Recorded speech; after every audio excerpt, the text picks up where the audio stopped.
Hello and welcome. This is Questioning the Questions by Erica Anderson. Pros and cons of student-led questions. Pros: increase student engagement and motivation, helps to develop critical thinking skills, can lead to more meaningful and relevant discussions, encourages students to take responsibility for their learning.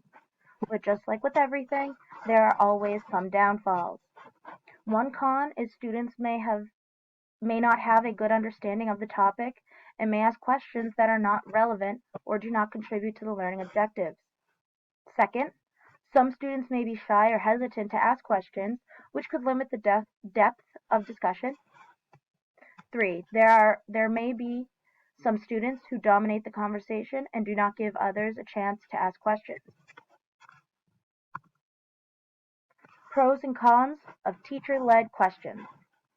Pros: can ensure that the questions are aligned and relevant to the objective, can use the questions to gauge student understanding, and can help create a structured and focused learning environment.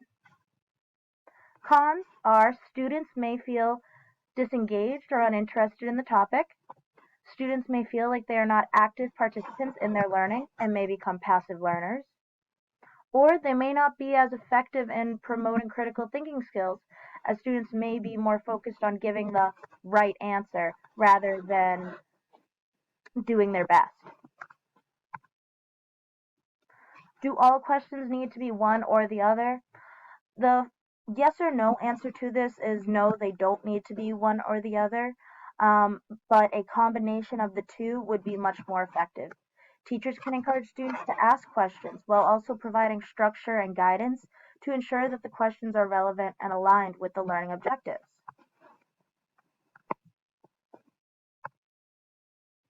Here are some examples of student-led and teacher-led questions.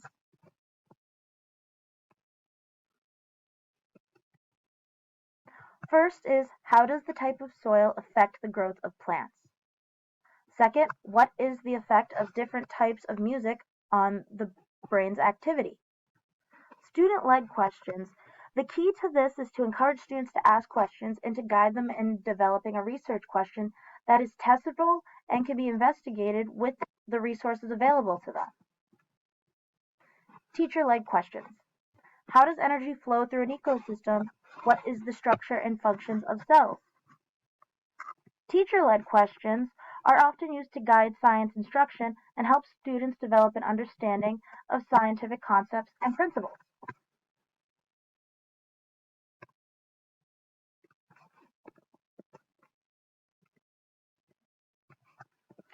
Critical questions is one of the types of questions that can be used within the classroom. We'll be discussing two types today, critical and investigatable. First, critical questions. Encourages deep and critical thinking along with learning. Designed to challenge students beyond simple memorization. Helps foster creativity. And these are most effective when it's a combination of both student-led and teacher-led approach. An example of this is, how does the introduction of a new species impact an ecosystem? This type of question can lead to sub-questions, which can help heighten the discussion and encourage deeper and more critical thinking. To answer this question, students would need to consider the factors that influence the success of a new species in an ecosystem, as well as the ways in which the introduction of a new species can affect the balance of the ecosystem and the interactions between the other species.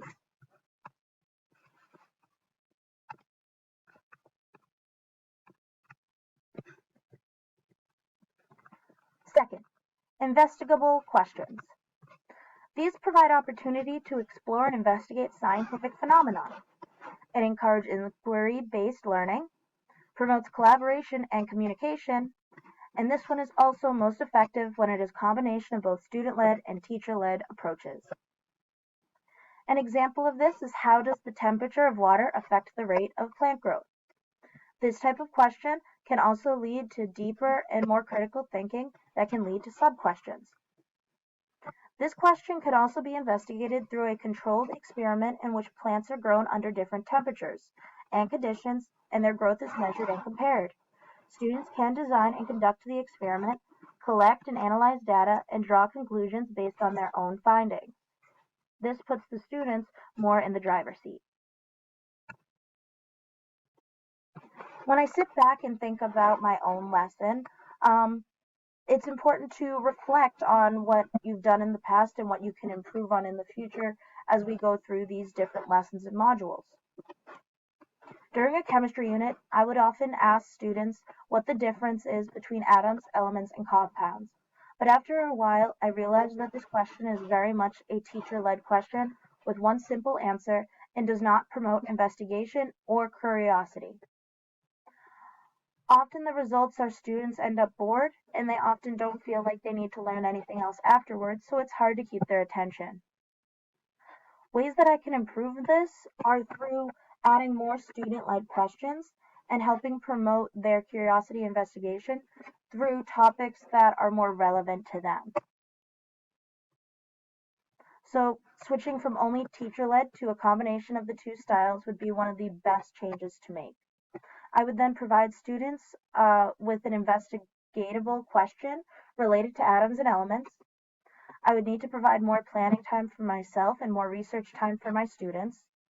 The students could investigate the different subtypes of elements and explain why they are different in terms of atoms, elements, and compounds. For example, what makes uranium-235 so radioactive? Or what is the difference between carbon-12 and 13? In the end, teacher-led and student-led questions are both very important and play a crucial role within our classrooms. It's a matter of what we do with them that ends up playing the role of what happens in the future for our students. Here are my resources, and thank you for your time.